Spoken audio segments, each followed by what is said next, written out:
given the number of people that you talked about being involved, this would have come out officially rather than just through the innuendo of tying it to the cuts.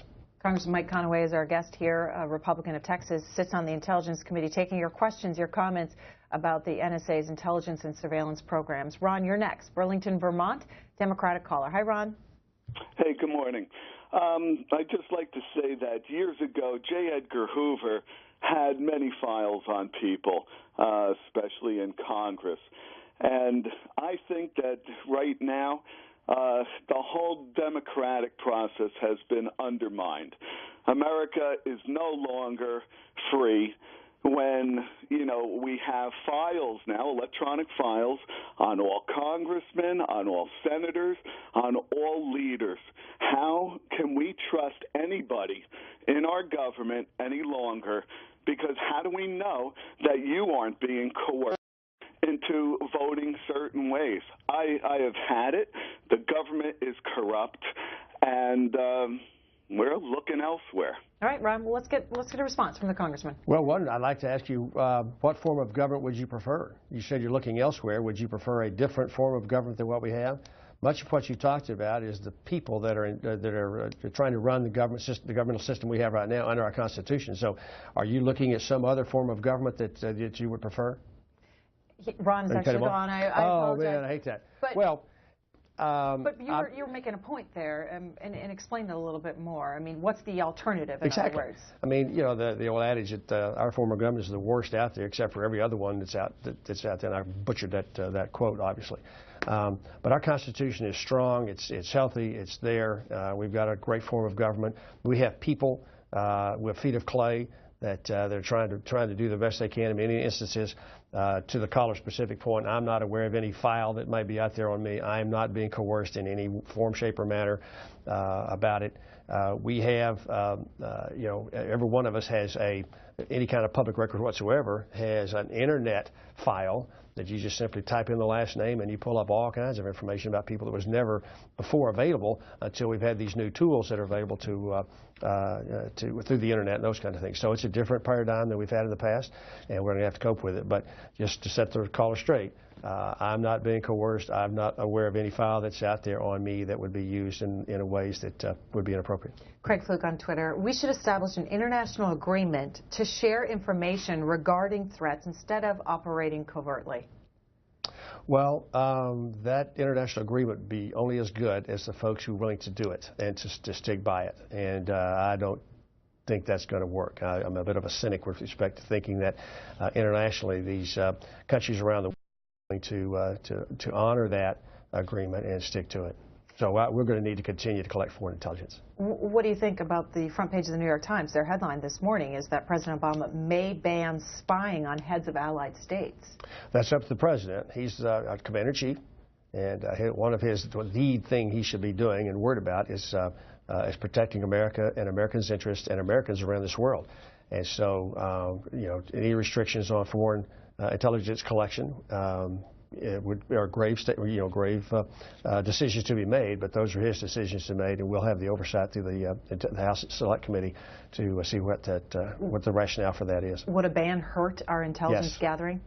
Yes. How so?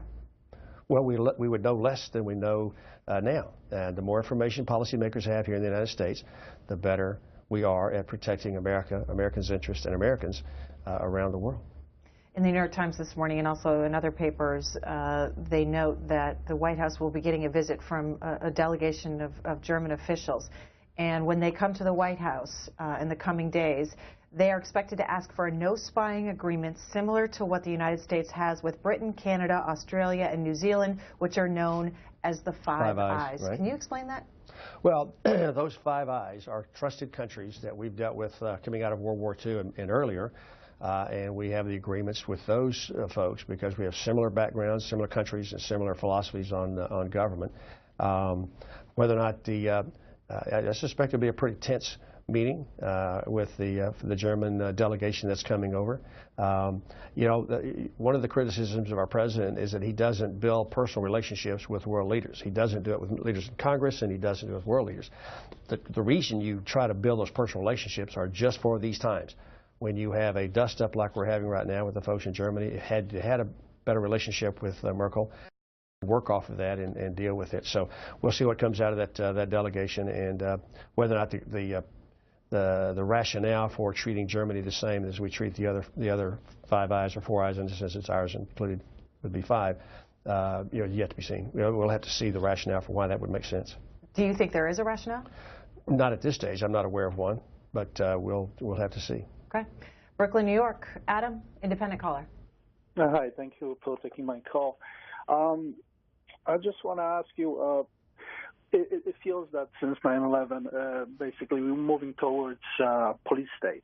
Okay, we're losing our rights for due process. It's basically saying that this is only done for the people that are out there to get us and stuff. But it's all good when you come out on TV and say, hey, only have the good intentions. But that's how Germany became how it became, where people basically were sleeping. They didn't pay attention to those things. And just because you guys coming out and saying that we're all good, Constitution is working, doesn't mean that somebody can come into power and basically switch it very quickly. So what's your thoughts on that? Well, I don't disagree that when you give folks power and authorities and responsibilities, that those can be abused. Our system has built-in checks and balances. We have a court system that protects us. We have a legislative system that oversees much what the executive branch does. And then, in fact, we do grant the executive branch an awful lot of authority and powers to do things that we think ought to get done. Can those be abused? Certainly. But it's incumbent upon all of us to make sure that we don't go to sleep at the switch, that we maintain the oversight through the legislative branch, that we have a strong court system, and that the executive branch does its role as well. So having all three of those come together will help protect us from the kind of that you're fearful of. On our line for Republicans, Rosa is in Ada, Oklahoma. Good morning. Good morning. Good morning from Oklahoma. I just wanted to say to the congressman that my son is a disabled vet and belongs to their organization, and also the grandson is fixing to join the Navy this month, and yes, that's in there, that they have to pledge now that they will fire on American citizens. It is in there, absolutely, in all the branches, and they're all upset about it. A lot of them are planning to get out, but they don't want to kill their families back home. But it's in there, and the National Guard knows about it. I know there's so much stuff going on that it's hard for the congressmen and senators to keep up with all the stuff that the White House and, in my opinion, the socialist program that's going on. But I know Obama tried to build his little brown shirt army because he had no army to control, and the National Guard units in each state belong to each state, and then he's used them all. They've been used for wars for Bush and everybody else. Okay, Rosa, we'll get a response from the congressman. Well, first off, thank you for your son's service and his sacrifice.